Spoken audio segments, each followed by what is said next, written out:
Thomas was a human trader who often traveled across small colony worlds on the edge of settled space. He was not rich, nor was he famous. He lived a simple life of carrying goods between outposts, selling tools, food, and simple machines. His ship was small and often needed repair, but he liked the freedom of the open stars. For him, each market was a place of noise, color, and surprise. One season, his trade route brought him to a colony called Maris. Maris was not a great city, but a meeting ground where many species came together. Farmers brought grain and fruit, engineers sold spare parts, and travelers exchanged stories. Humans were few on this world, but Thomas was used to being an outsider. He walked through the open marketplace with steady steps, his pack filled with metal tools that could last for years without breaking. The marketplace was filled with different voices. Some spoke in languages he did not understand, while others used simple trade speech. He saw tall beings with shining scales, short creatures with fur and bright eyes, and beings who wore long robes to hide their forms. Thomas enjoyed watching them because each one showed a way of life different from his own. He knew that many of them did not think much of humans. Some saw humans as new and untested among the stars. Others thought humans too quick to joke, too quick to act without planning. Thomas did not care much. He was not a leader or a soldier. He was only a man trying to make a living. That was when he first saw the little alien girl. She was standing near a stall that sold fruit wrapped in golden skins. She had large bright eyes that shone with curiosity, and her small hands were folded in front of her. Her skin was pale green, smooth and soft-looking, and her hair was like thin white threads that caught the light. She was young, perhaps no more than 10 years old in human measure. The girl watched him closely as he spoke with a buyer. When Thomas sold a set of sharp cutting tools to a farmer, the girl stepped closer. When he turned, she was right at his side, staring up at him. "You are human," she said in simple trade speech. Thomas laughed gently. "That is true. And you are very observant." Her eyes widened. "I have never seen a human before. I read stories. They say humans smile more than others." "Is that true?" Thomas gave her a wide grin. "Perhaps it is true. We smile when we are happy, when we are nervous, and sometimes when we do not know what else to do. Smiling is part of being human." The girl seemed delighted by his answer. She clapped her hands together softly. "I am Nira. What is your name?" "I am Thomas," he said. From that moment, Nira followed him. Everywhere he went in the market, she walked at his side. She asked endless questions about his ship, his home, his food, his people. She wanted to know if humans could run faster than her people, if humans could eat fruit from Maris without getting sick, if humans dreamed in color. Thomas answered as best as he could, laughing at her energy. When Thomas stopped at a stall to buy water, Nira tugged at his sleeve. "Do humans marry?" she asked. Thomas looked at her with surprise. "Yes, they do. They marry when they find someone they care about deeply." "Why do you ask?" Nira's bright eyes shone with wonder. "In my village we marry when we are older too. But we promise when we are young. Promises are important. They last." Thomas smiled again. "That sounds like a serious tradition." She nodded with pride. "Very serious. We promise and we never forget. Never." Thomas thought her words charming. She was so small and serious that he could not resist teasing her. So with a playful grin, he bent down slightly and said, "Then perhaps when you grow up, you and I will marry." "What do you think?" Nira froze. Her mouth opened a little and her eyes grew wide. She seemed to take his words as a grand vow. Then slowly she smiled brighter than before. "Yes," she whispered. "I will remember." Thomas laughed softly. "Do not take me too seriously, little one. I am only joking." But Nira only nodded with determination. "I will remember." After that, she seemed even more attached to him. She carried small items for him through the market, brought him fruit from her family's stall, and sat beside him while he repaired a broken lamp. She watched every motion with deep attention, as if learning how humans worked. Thomas began to feel fond of her, though he still thought of her as a curious child. When the day ended, Thomas prepared to leave. He loaded his goods onto his ship, while the marketplace grew quiet. Nira stood at the edge of the landing pad, waiting. She looked small against the wide-open sky. "You are leaving," she said, her voice low. "Yes," Thomas replied. "I must keep traveling. There are other colonies, other markets." Nira stepped forward. "But you said we will marry when I grow up." Thomas scratched the back of his head. "Ah, Nira, that was a joke. Humans make jokes to be playful. It was not a real promise." Her face grew serious. In my people's way, words are binding. I will grow up, Thomas, I will remember. For the first time, Thomas felt a weight in her words. He saw that she truly believed him. He did not wish to hurt her feelings, so he simply smiled and touched her shoulder gently. Then you remember, and I will see you again someday. With that, he boarded his ship. Nira watched as the engines flared and the vessel rose into the sky. She raised her hand in farewell, her eyes still fixed with determination. Inside the ship, Thomas shook his head and laughed to himself. What a strange little one, he murmured. So serious over a simple joke. He told himself he would forget it in time, but deep inside, he knew he would not forget her bright eyes or her voice saying, I will remember. As the ship left Maris and joined the endless dark of space, Thomas thought once more of the little alien girl. He told himself that their paths would never cross again.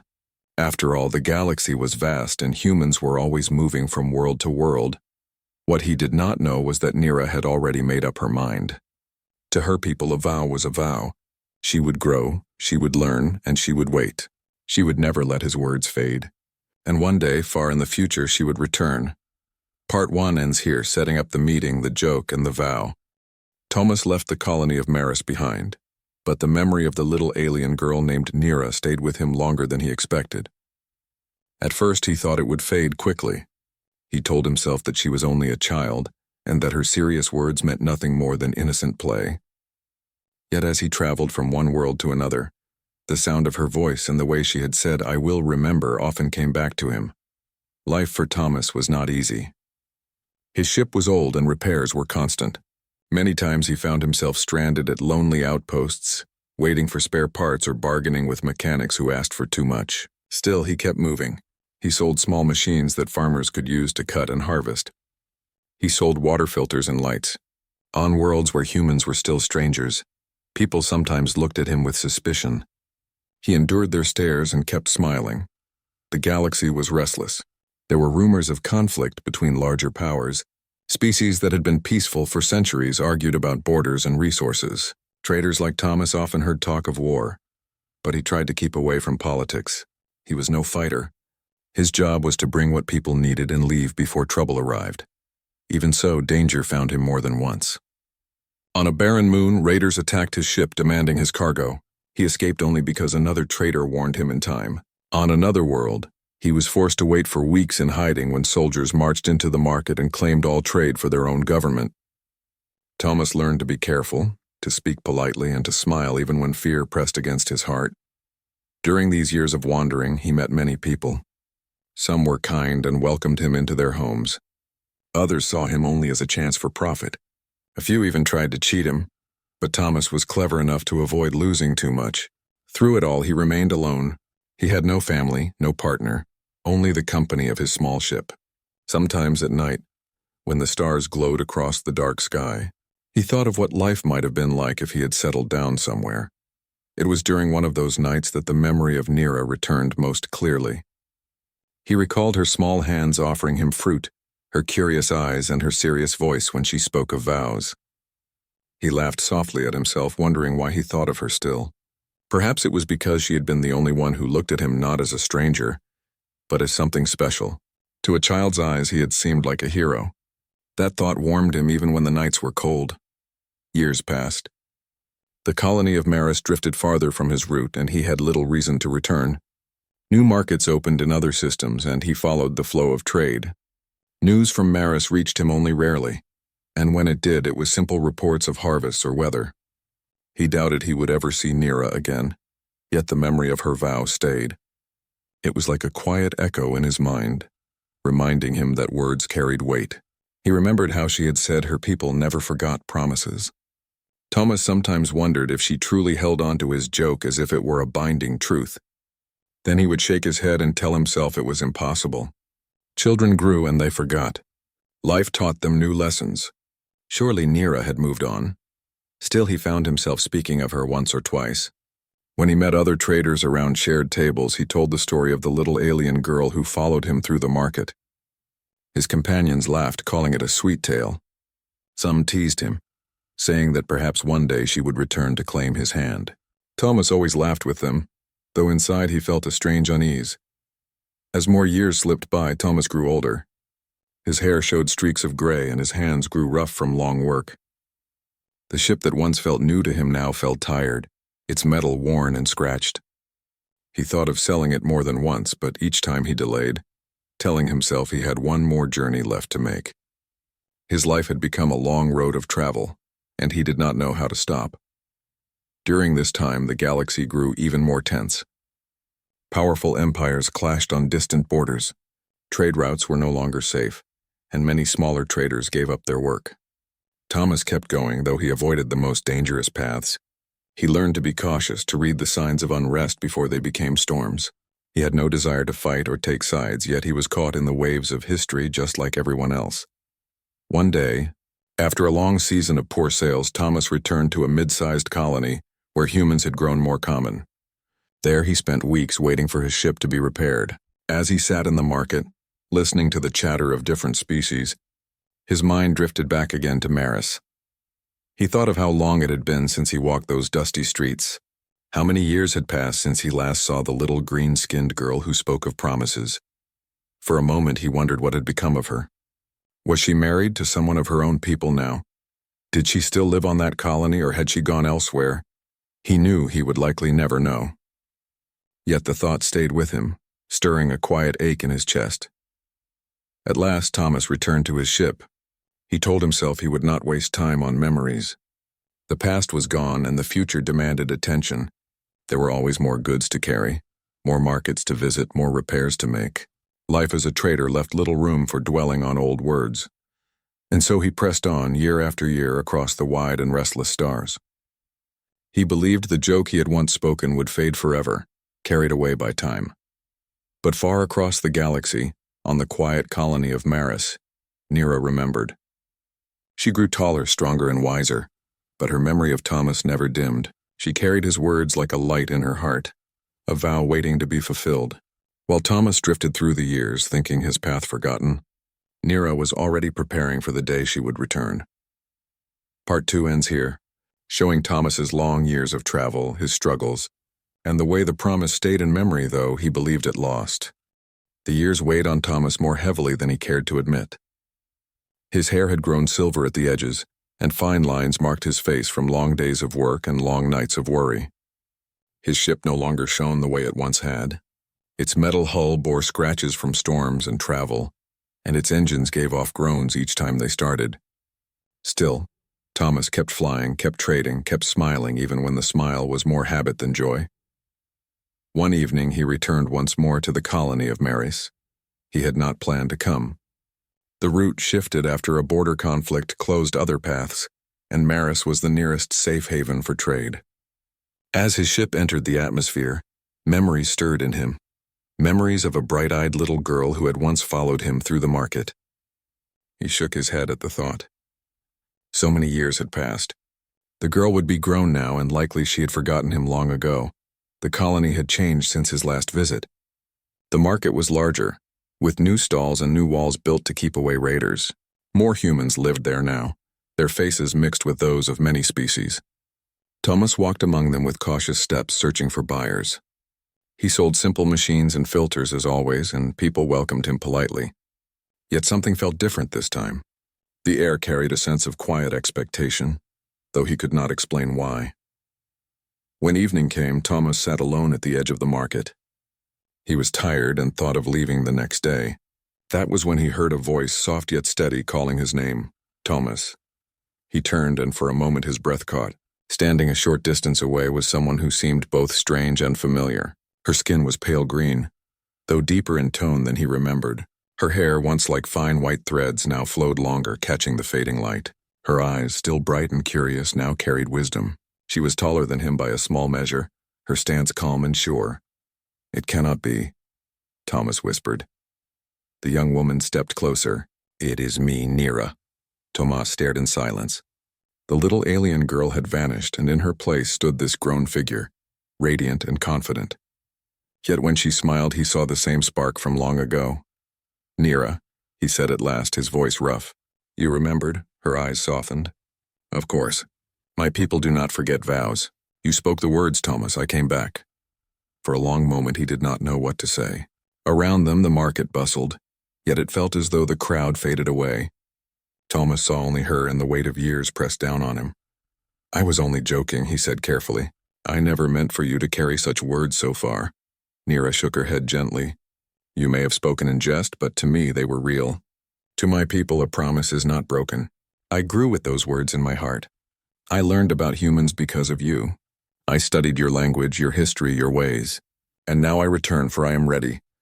Her calm certainty unsettled him. Thomas had grown old and weary. He was no hero, no leader, only a traitor who scraped by year after year. He felt unworthy of such devotion. "You must understand," he said softly. "I am not the man you imagine. I have lived a hard life. I am tired. I have nothing to offer." Nira stepped closer, her gaze steady. "You offered me your kindness when I was a child. You spoke to me with warmth when others would have turned away. That was enough. Do not think you have nothing. Your words shaped my path. That is more than you know." Thomas felt his throat tighten. He remembered how small she had been, following him with endless questions. He remembered her solemn eyes when she spoke of vows. He had thought it all a game, yet here she stood, living proof that his words had taken root. They walked together through the market. People glanced at them, some with curiosity, some with knowing smiles. Nira carried herself with dignity, unbothered by the stares. She spoke to Thomas of her years. She told him how she had trained among her people, learning not only farming but also languages, trade, and diplomacy.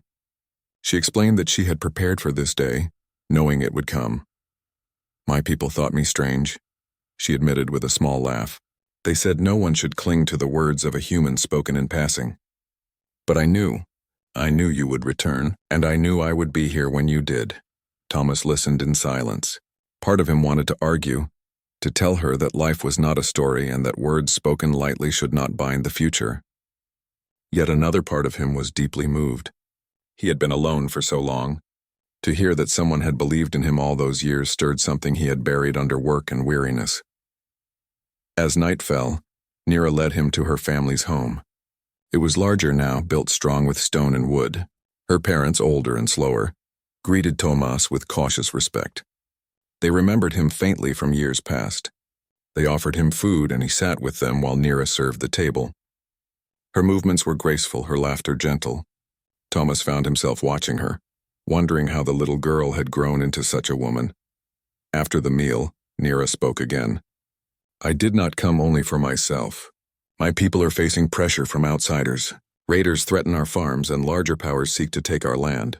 I believe humans can help us, but they will not listen unless we stand together. You are known among traders. You have walked many routes. With you we can show others that an alliance is possible." Thomas leaned back, troubled. "You speak of politics and war. I am not a fighter. I carry goods, nothing more." She placed her hand over his. "You are more than that, Thomas. You have seen the galaxy. You know its dangers. You know its people. And you kept moving when others gave up. That is strength. You do not see it, but I do." Her touch was warm, and her words struck deep. For years he had thought of himself as ordinary, a man forgotten by history. Yet here was someone who saw him differently, someone who had shaped her life around his presence. That night, as Thomas lay in a guest room, he could not sleep. He stared at the ceiling, his mind full of questions. Could he accept her vow? Could he stand beside her and her people? Could he carry a promise he had never meant to make? Yet when he closed his eyes, he saw her face as a child, bright with wonder. He saw her face now filled with quiet strength, and he wondered if perhaps fate had woven something greater than he had ever imagined. The next morning, Thomas walked out to the fields with Nira. The land stretched wide and green under the rising sun. Workers moved through the crops, singing in their own tongue. Nira stood tall, looking out across her people. "This is my home," she said. "I love it, and I will protect it. But I cannot do it alone. You once spoke words that bound me. Now I ask you to speak again. Stand with me, Thomas, not as a joke, but as truth." Thomas looked at her, at the land, at the people working with hope and fear alike. He felt the weight of years pressing down on him, yet also a spark of something new rising in his heart. Perhaps, he thought, the time had come to stop drifting. Perhaps the vow he once made in jest had led him here for a reason. He did not answer at once. The choice lay heavy before him. and he knew that whatever he said would shape not only his life but also hers, and so the traitor, who had once laughed at promises, stood on the edge of a decision that could change the course of two peoples forever. Part 3 ends here, with Nira's return, her vow revealed, and Thomas faced with the choice of whether to honor it. Thomas rose early the next day, though he had hardly slept during the night. His thoughts turned again and again to Nira's words. She had spoken with calm certainty, asking him to stand beside her. It was more than a marriage vow now. It was a bond between peoples, a bridge of trust that could bring her community and humanity together. Tomas felt the weight of it pressing on him like the pull of gravity. He stepped outside into the fresh morning air. The field stretched wide, green with crops and dotted with workers who sang as they tended the land. The rising sun painted the sky in soft gold. For a moment, Tomas felt a sense of peace he had not known for years. He breathed deeply, letting the air clear his mind. Nira found him there, standing alone by the fields. She approached quietly, her steps light but purposeful.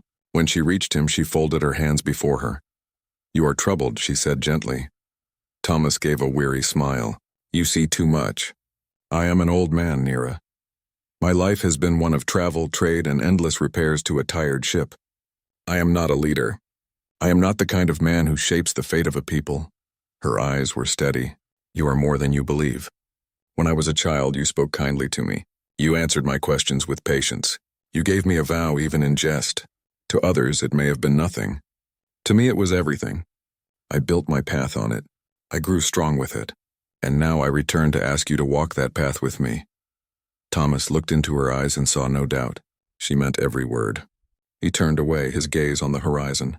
"I fear I will fail you. I fear I will fail your people. I am not a man of power.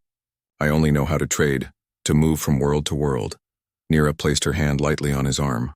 "Strength is not only in power. Strength is in keeping faith. Strength is in walking when the road is long and lonely. You have done this for years. You endured storms, raids, and hunger. That is strength, Tomas. My people need such strength. I need it too." Her words touched him deeply. Still he hesitated. "What if your people reject me? What if they say a human has no place among them?" She smiled softly. "Some may doubt, but they will see. They will see that you honor your word, that you respect our ways. In time they will understand. And if they do not, I will stand with you." Thomas felt warmth in her voice, a steady fire that pushed against the cold walls of his doubts. For years he had lived alone, believing himself forgotten. Now before him stood someone who had remembered, someone who still believed in him. That evening, Nira gathered a small council of her people. Elders sat in a circle within a large hall built of stone and wood. Thomas stood beside her, uncertain and uneasy. The elders watched him with sharp eyes, whispering among themselves. They had heard of humans, but they did not often see them. Nira stepped forward. "Honored elders," she began, "this is Thomas, the human traitor I once told you about.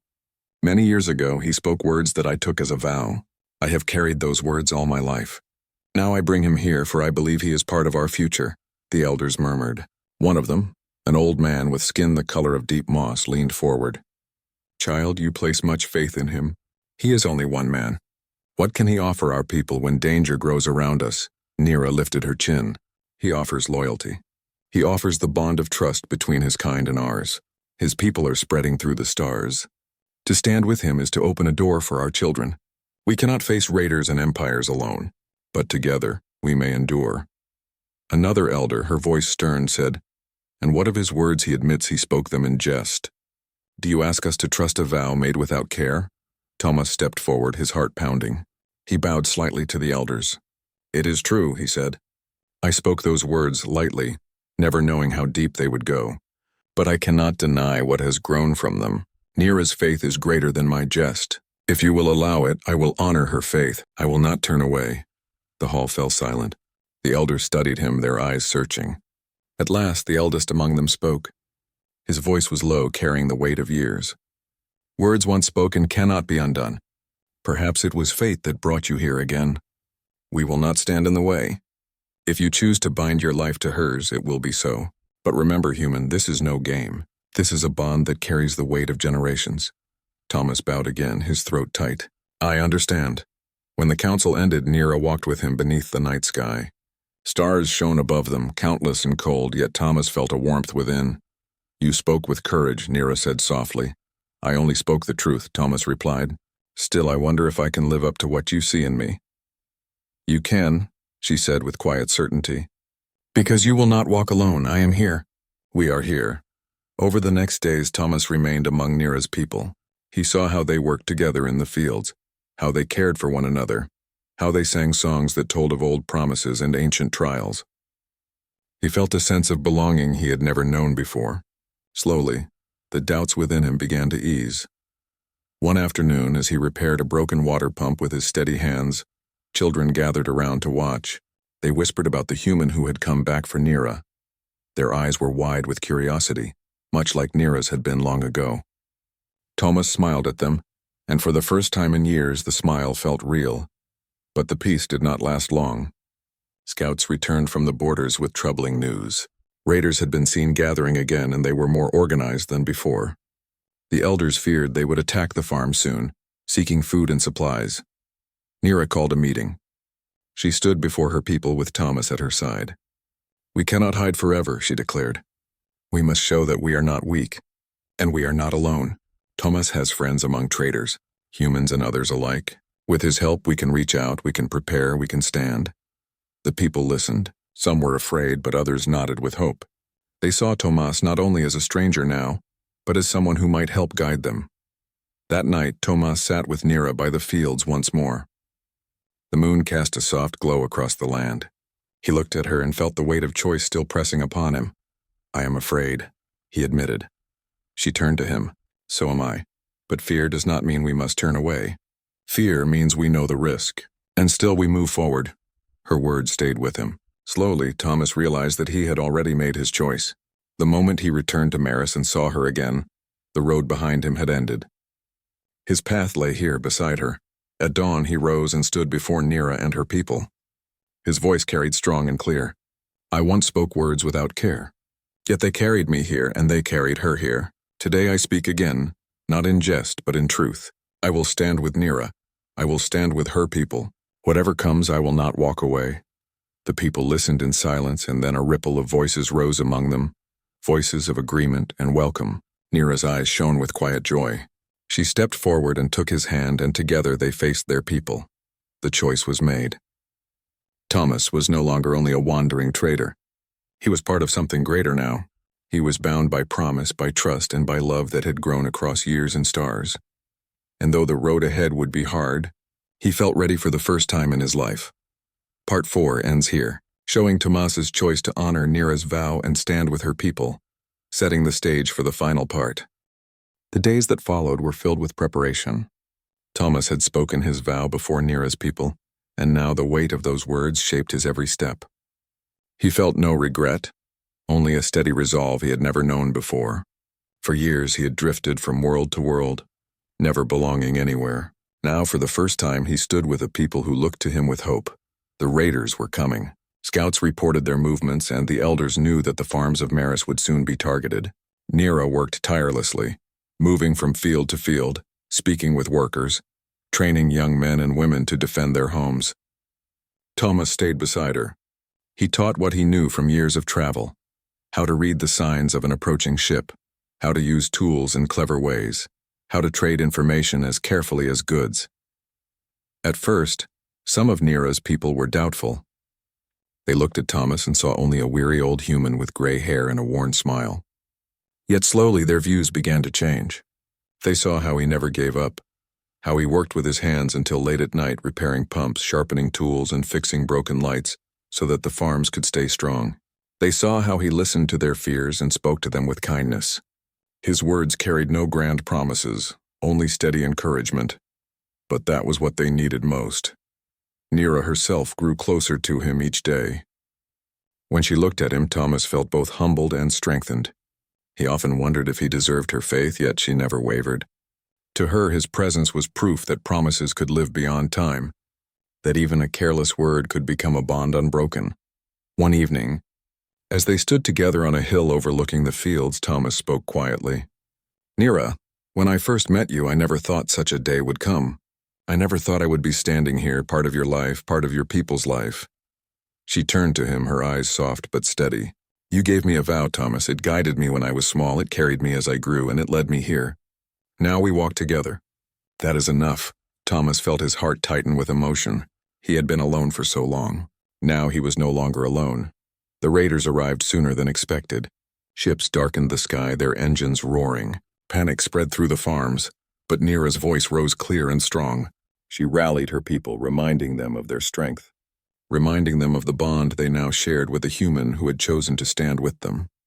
Thomas worked quickly, guiding families into shelters, checking defenses, and making sure the scouts sent warnings across the fields. When the first wave of raiders landed, the people of Maris were ready. They fought not with advanced weapons, but with determination. They knew the land, they knew their crops, and they used every tool at hand to resist. Thomas moved among them with steady courage. He had no great skill in battle, but he knew how to stay calm. He showed them how to set traps, how to block paths, how to keep their ground. More than once, when fear threatened to break the line, his voice rose above the noise, firm and reassuring. "Stand together. Do not give ground. You are stronger than you know." The battle raged through the night. At times it seemed the raiders would overwhelm them, but each time Nira led a charge that pushed them back. Thomas stayed close, watching her with pride and awe. She moved like a beacon, her people following her without hesitation. At last, as the dawn broke, the raiders withdrew. Their ships rose into the sky, leaving smoke and silence behind. The fields bore scars, but the people of Maris still stood. They had defended their home. Exhausted but unbroken, they gathered in the square. The elders praised their courage. Children clung to their parents, whispering that the human in Nira had saved them. Thomas stood quietly among the crowd, weary but alive. When Nira stepped beside him and took his hand, the people cheered. They saw not only a victory, but the beginning of something greater. In the days that followed, word of the defense spread across nearby systems. Traders carried the story of how the people of Maris, with the help of a lone human, had resisted the raiders. Other colonies took notice. Some reached out, offering trade or support. Humanity itself began to see Maris not as a distant outpost, but as a place of promise. Thomas became known as more than a trader. He was spoken of as a bridge between two peoples, a man whose careless joke had become a vow that shaped history. He never sought fame, but he accepted the role that life had given him. He worked each day beside Nira, guiding her people, building new defenses, and helping prepare for whatever challenges lay ahead. One night, as the stars stretched wide above them, Nira spoke again. "Do you see, Thomas, our bond is not only ours. It belongs to all who believe in promises, in trust, in the strength of walking together. This is the legacy of our vow." Thomas looked at her and felt peace. For years he had wandered with no home. Now he had a home. For years he had spoken words lightly, not knowing their weight. Now he knew. For years he had been alone. Now he was not. Time passed and their story grew into legend. Children of Maris sang songs of the human who promised a child he would marry her, and how she returned to claim that vow. Traders spoke of the bond that brought two peoples together, reminding others that even small words could change great paths. And in the hearts of Nira and Thomas there was no doubt. What began as a joke had become the strongest truth of their lives. On the day they stood before their people and joined their lives fully, the fields bloomed bright with color. The elders blessed them, the children laughed, and the people cheered. Nira's hand was warm in his, and Thomas felt as though the years of loneliness had melted away. When he spoke his vows, his voice did not tremble. "This time," he said, "I speak not in jest, but with all that I am. I will stand with you, Nira, from this day forward, whatever comes." Her reply was gentle and certain. "And I will stand with you, Thomas, as I always have and as I always will." The crowd erupted in joy. For them it was more than a union of two souls. It was a bond of two worlds, a promise that humanity and Nira's people would share a future together. As the sun set that day, Thomas stood at the edge of the fields, his hand still holding hers. He thought of the long road that had brought him here, of the years of wandering, of the little girl who once followed him through a market. He thought of the vow spoken lightly, carried across time and returned to him with the force of destiny. And he smiled, not the weary smile of habit, but a smile full of life. For he knew that the bond he now carried would never break. The human who had once joked about marriage had become the man who fulfilled a vow. the little alien girl who once believed had become the woman who changed his life. Together, they had turned a passing word into a legacy of trust, courage, and love that would echo through the stars for generations to come. Part 5 ends the story, showing Thomas and Nira's bond fulfilled, their people united, and the joke transformed into a lasting legacy.